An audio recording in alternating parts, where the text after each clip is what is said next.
Bismillahirrahmanirrahim.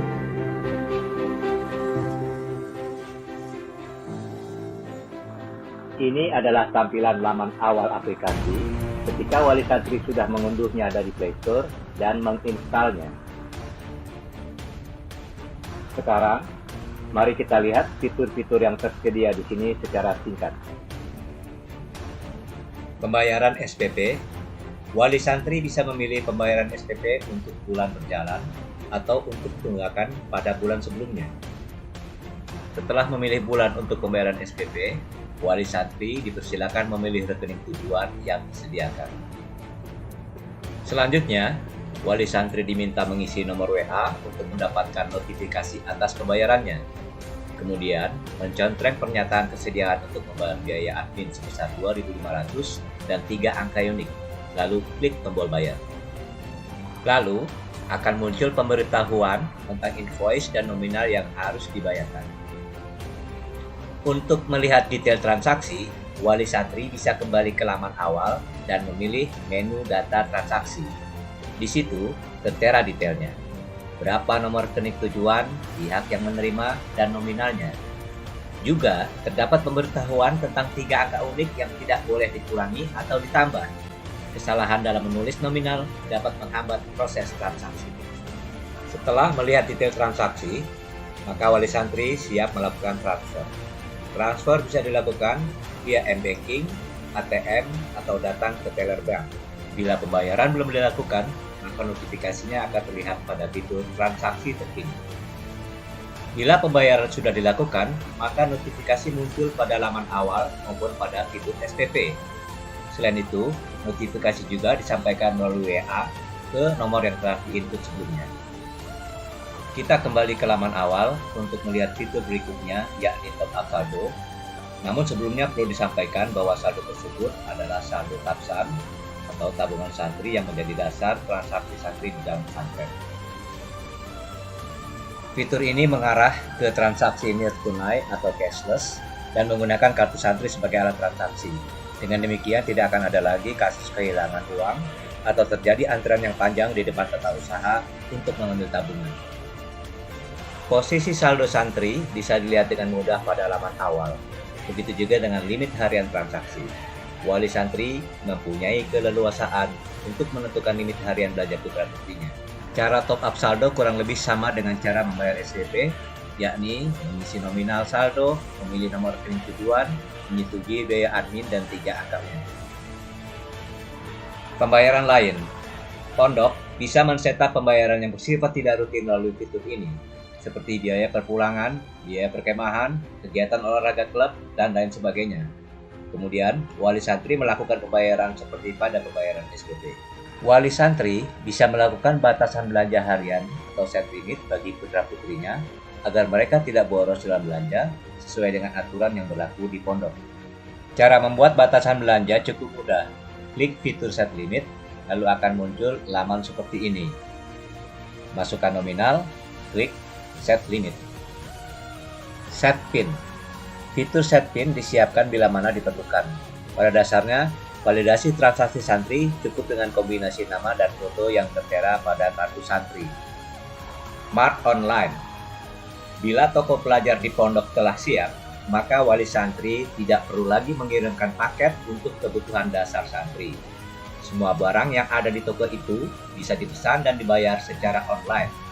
Toko pelajar menyiapkan pesanan tersebut, membungkusnya, dan memberi label penerimanya, lalu mengumumkannya melalui media yang tersedia, seperti papan pengumuman atau lainnya.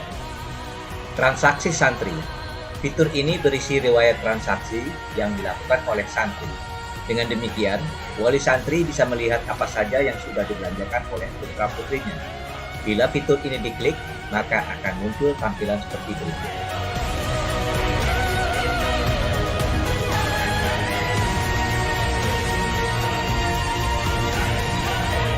Fitur-fitur lainnya bisa dibuat sesuai dengan kebutuhan pondok. Sekarang, mari kita lihat dashboard atau panel kontrol yang dikendalikan oleh admin pondok.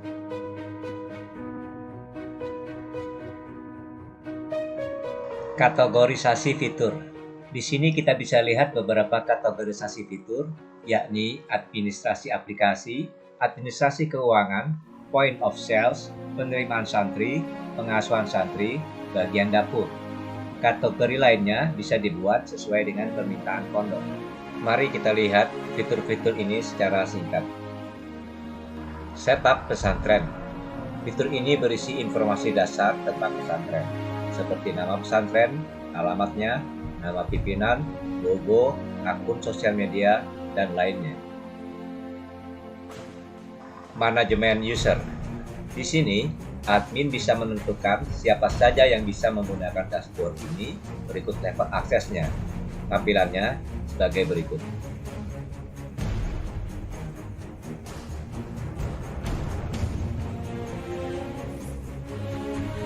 Import data. Data-data digital berupa teks maupun foto yang sudah ada tidak perlu lagi diinput ulang. Dengan menggunakan fitur ini, data lama bisa disinkronisasi secara cepat dan mudah. Setting API. Dengan tersedianya fasilitas API atau Application Programming Interface, memungkinkan aplikasi ini berinteraksi dengan aplikasi lain yang ada, baik di dalam dan di luar pondok. Admin bisa melakukan setup API tersebut. Setting WA Gateway. Fitur ini memungkinkan admin pondok untuk menentukan satu atau beberapa nomor WA yang dijadikan nomor resmi untuk berinteraksi dengan wali santri atau pihak lainnya. Tahun akademik. Melalui fitur ini, pondok bisa menentukan awal dan akhir tahun akademik. Tampilannya adalah sebagai berikut.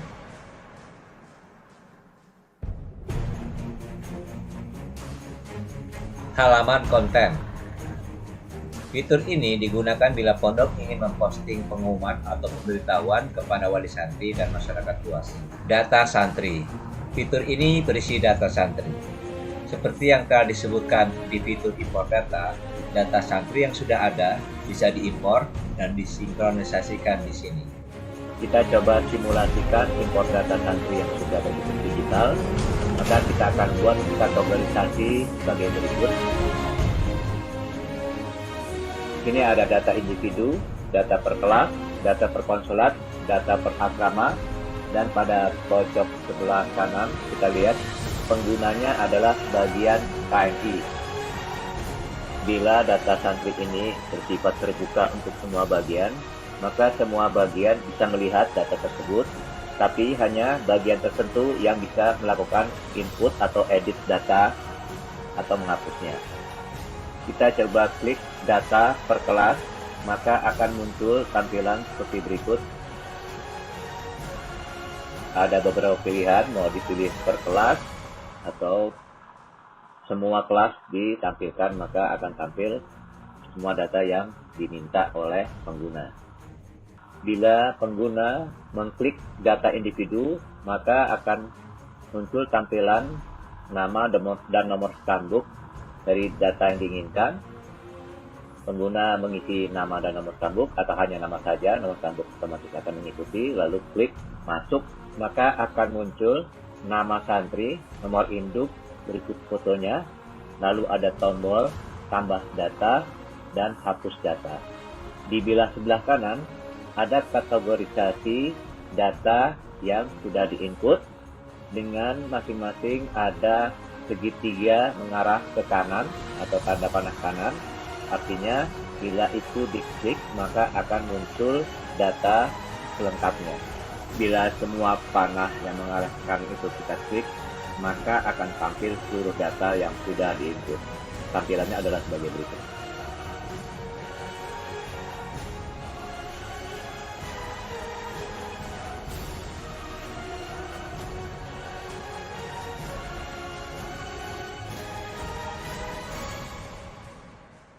Untuk menambah data, tinggal klik tombol tambah data, maka akan muncul pop-up box sesuai dengan bagiannya. Dalam hal ini adalah bagian KMI, input datanya, lalu klik simpan. Maka data akan muncul pada bagian tersebut. Sekarang, mari kita lihat fitur-fitur yang ada pada kategori administrasi keuangan. Setup SPP. Fitur ini berisi fasilitas untuk menentukan nominal SPP, tahun akademiknya, nomor rekening tujuan, dan nama pemilik rekening. Bila penggunaan aplikasi ini di tengah tahun ajaran, maka ada fitur untuk penyesuaian dengan tahun akademik yang sedang berlangsung. Tampilannya adalah sebagai berikut.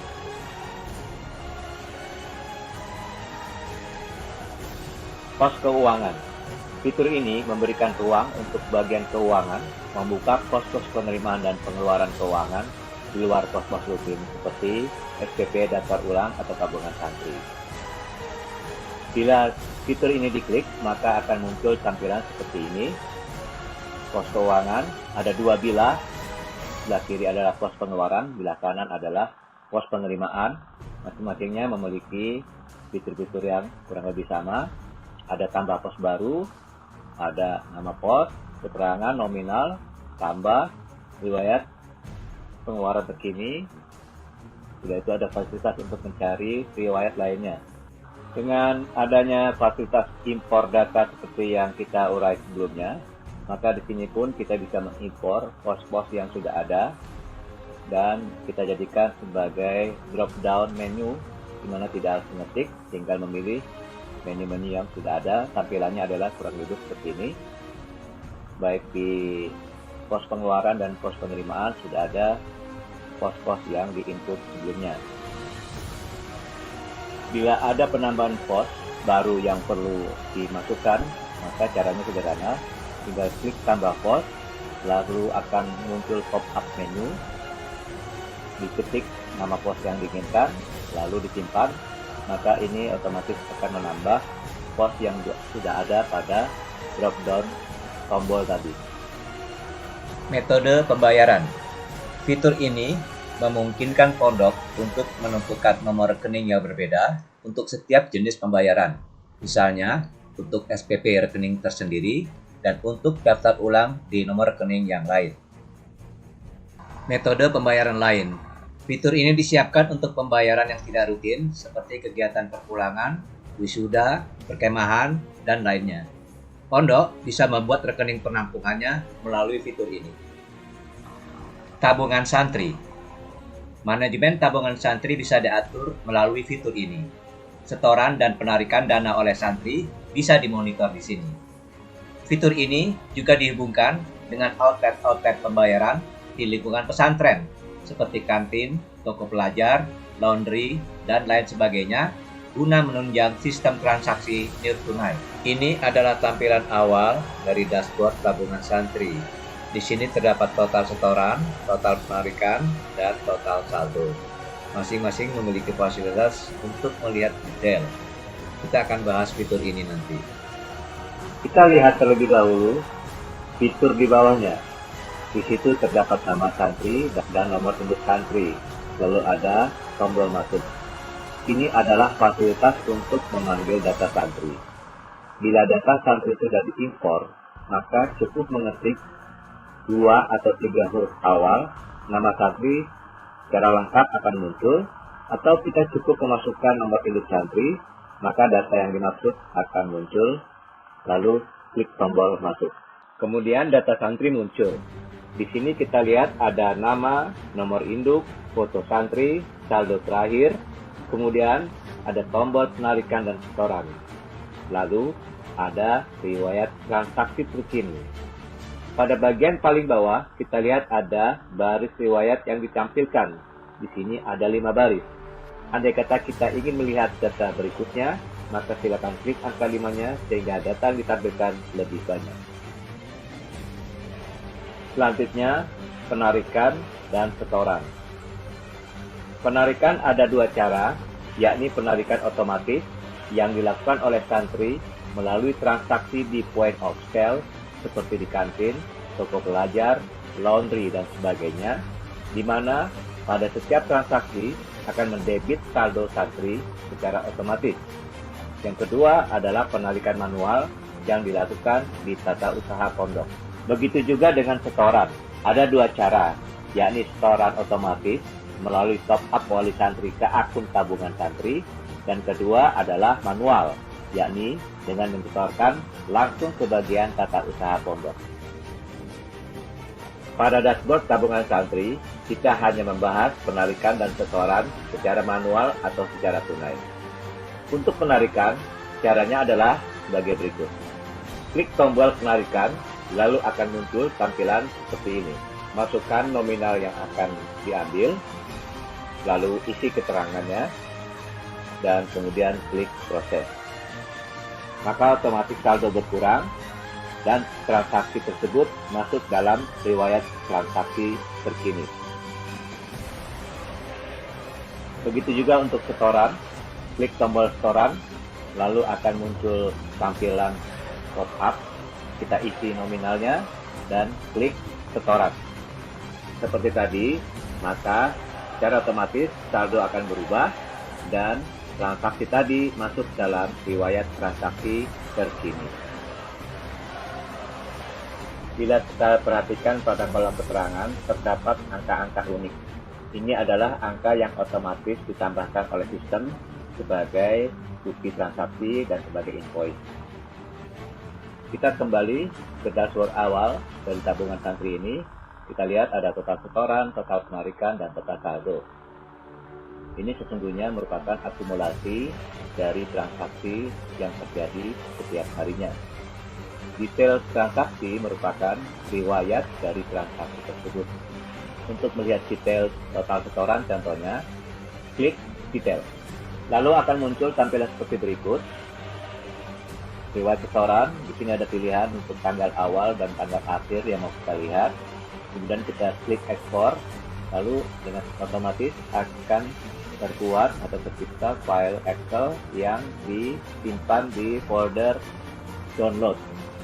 Langkah yang sama juga bisa dilakukan untuk melihat total penarikan dan total saldo.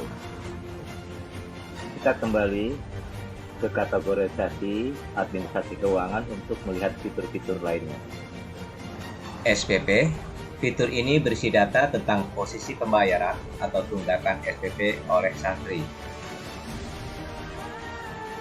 Transaksi online. Di sini, pondok bisa melihat semua transaksi yang dilakukan oleh wali santri secara online. Berikut adalah tampilannya.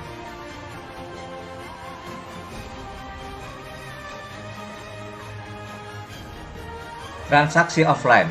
Pada fitur ini, pondok bisa melihat transaksi tunai yang langsung dilakukan pada kasir tata usaha pondok. Cash management. Fitur ini diperuntukkan bagi pengelolaan keuangan internal pondok. Kebutuhan dana dari tiap bagian yang ada di pondok dan dikeluarkan oleh tata usaha pondok diatur melalui fitur ini. Impor saldo. Mirip dengan yang telah disampaikan pada fitur impor data, fitur ini memungkinkan admin pondok untuk mengimpor data saldo yang sudah berbentuk digital. Mutasi Mota. Mota adalah web aplikasi untuk cek mutasi bank dan kelola keuangan berbagai akun bank dalam satu dashboard. Beberapa bank besar seperti BNI dan Mandiri sudah menggunakannya. Data-data dari Mota ini bisa diimpor melalui fitur ini. Rekap data.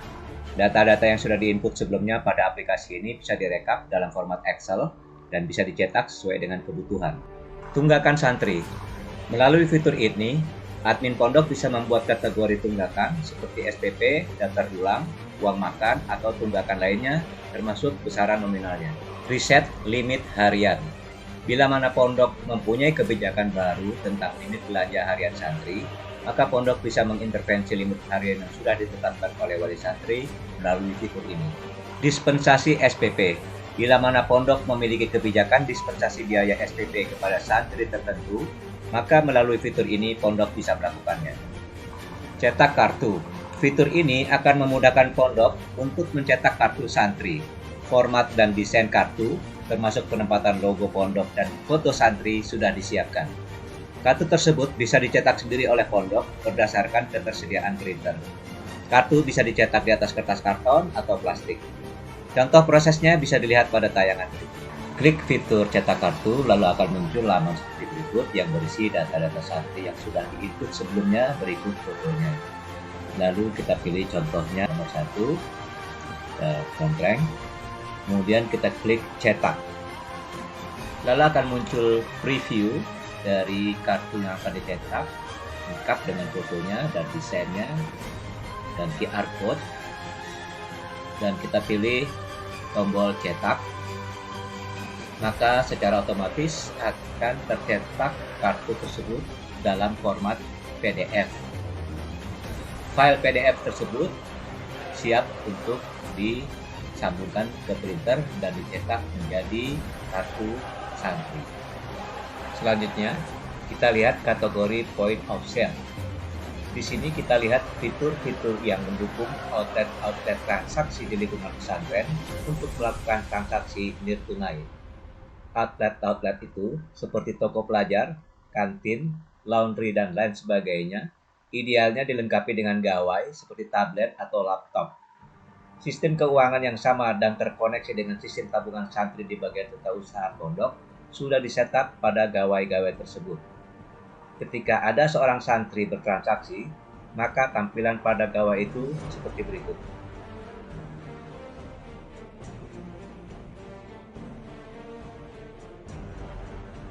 Pada kategori ini juga tersedia fitur yang mencatat setiap transaksi yang terjadi. Catatan atau rekaman transaksi ini kemudian menjadi laporan harian yang bisa diakses oleh pihak-pihak yang diizinkan. Berikut adalah tampilan laporan transaksi. Pada kategori ini juga disiapkan fitur untuk membuat point of sale lainnya. Misalnya ada lebih dari satu kantin, maka kantin tersebut bisa disetup menjadi point of sale. Demikianlah telah kita lihat isi dari aplikasi ini secara singkat. Fitur-fitur tambahan lainnya bisa disediakan sesuai dengan permintaan. Terima kasih dan alhamdulillahirabbil alamin.